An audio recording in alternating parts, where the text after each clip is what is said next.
Hello, my name is Ray Yagloski.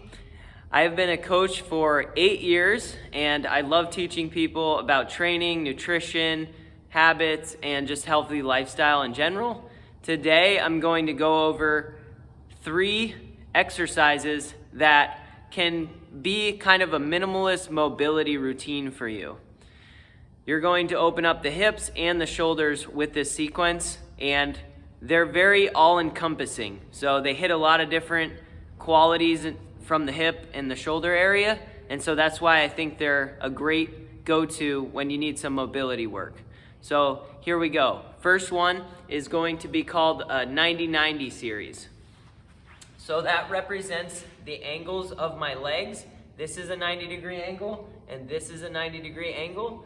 The first movement I'm going to do, I can place my hands on the ground. My back is nice and neutral. You can see from the side here, I'll change the angles. I'm sitting up nice and proud.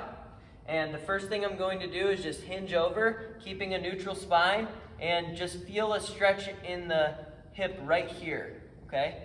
I'm gonna come back up and do several of those reps. So we'll just count to 5 here. That's 2. I'm trying to maintain a neutral spine so it forces the stretch into my hip. That's 3. Notice I'm placing my hands on the ground. You can also do this with hands off. The hands off version requires a bit more strength. So I'm gonna face forward this time, and I'm gonna switch to the other leg. The same motion, I'm leaning forward. Notice I'm not compromising my position. 2.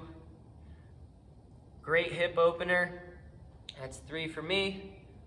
4, and 5. Some folks will be able to go even further and lower. Another variation on this is to use no hands and just press back up through this front leg. Next up, what we're going to do is a little external rotation with the back leg. So what that looks like is I'm going to open up my leg, but notice I'm going to try to keep this leg down as I do it. So I'm opening this up. I'm going to go for 5 reps. That's 3, 4, 5. I'll show a different angle here. See how I'm opening that leg? 3, 4, 5. Okay? Next up, I'm switching legs here, but this is going to be internal rotation of the hip. I'm going to lift my foot up. I'm going to feel pressure here. This is creating a rotation in the hip. It's called internal rotation. Really challenging position. You might cramp up in these spots. Okay, so that was leaning forward, external rotation, and internal rotation. So now let's go ahead and do it on the other side to even things out. Leaning forward, 1, 2, 3, 4, and last one, 5. Next one, opening the back leg, which I already did on this side, but that's okay, we're going with it. Maybe left needs extra work. 3, 4, notice my knee is moving a little bit. I want to try to fight against that. There, I did an extra one, okay? And then lastly, I'm lifting the back leg. Try to keep yourself nice and proud and still as you do this. So I'll move my hand so you can see my foot.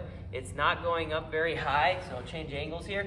It's not raising up too high. Different people will have different heights, but just try to get it up there as best you can. You're gonna feel something here. I lost track of my reps. That's where we're gonna call it. So that's our 90-90 series, okay? We're gonna move into what's called the runner's lunge next. My back leg is going to be straight. I'm rocking directly to the side 5 times. And there's 5 for me. In between sides, I'm going to do a downward dog. So I press up into my hands, lift my hips, keep my legs nice and straight, press through the ground, drive my heels towards the ground. Left leg comes up, and I'm doing the same motion.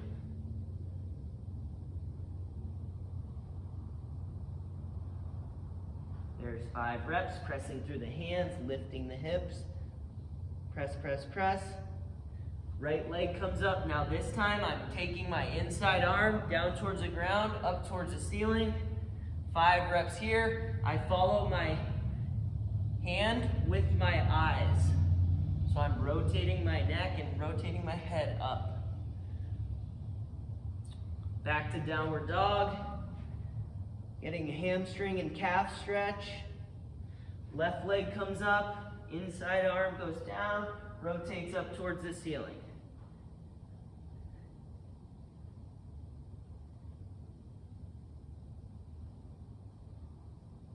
Five reps. One more position here is going to be straightening the front leg. Notice I'm keeping my hands on the ground as I do this. 5 good reps, pressing back into my downward dog. Left leg comes up, straightening the front leg.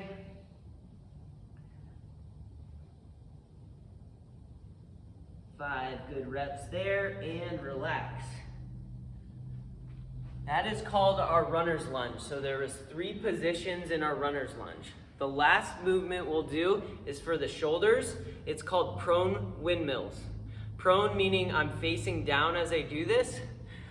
I'll just demonstrate from a side angle here. Usually I'm facing down, but in order to talk, I'll kind of demonstrate sitting up. My first step is to have my elbows relax. My hands are on my lower back to start. I'm stretching and internally rotating my shoulders. I lift them up, make them proud. I'm going to sweep my hands. Notice my palms are starting to turn up.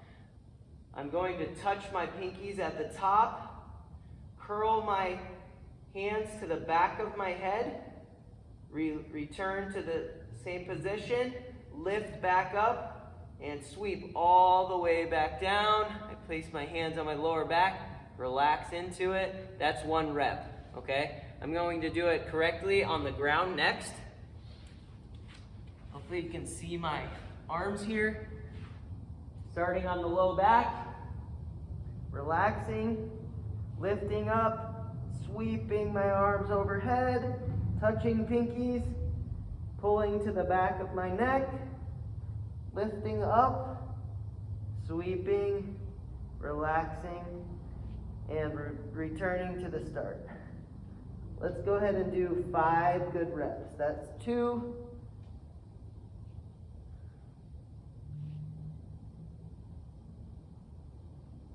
Curling to the back of the neck, lifting up, sweeping. That's 4.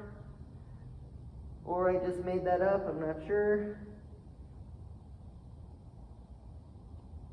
And that's 5. Prone windmills. Check.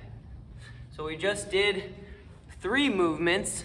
Runner's lunge, 90-90 actually was before runner's lunge, and then the prone windmills. Those 3 movements are going to give you a lot of value for minimal amount of time investment, okay? The 90-90 stretch opens up the hips. It especially creates rotation of the hips, external and internal rotation. The second one is runner's lunge. You're getting thoracic rotation, which is your upper back twisting. You're getting hip extension and stretching your hip flexors on the front side. There's a lot of other things happening with that one. You're getting hamstring stretching by straightening your front leg. You're also getting just some hip openers, similar to the external rotation that we did in 90-90. So a lot of good stuff happening in the runner's lunge. Didn't even mention the downward dog portion of it, which is a hamstring stretch as well. And then also you're getting a calf stretch from that, okay? And the ability to put your arms over your head. So lots of good stuff happening in the runner's lunge. And then lastly, the prone windmill is a good exercise to create rotation of the shoulder, better overhead positions. You're stretching this area of your arm, your tricep into your lat when you curl your hands to the back of your head. You're getting some shoulder strength just by lifting your arms and getting them back and sweeping them around. You're getting some shoulder stability and strength from that. So really good movement to create all kinds of strong and stable shoulders. Okay, so give that a try. Those 3 movements are high value and will give you a lot for a short amount of time. Let me know how it goes. If you have any questions, let me know.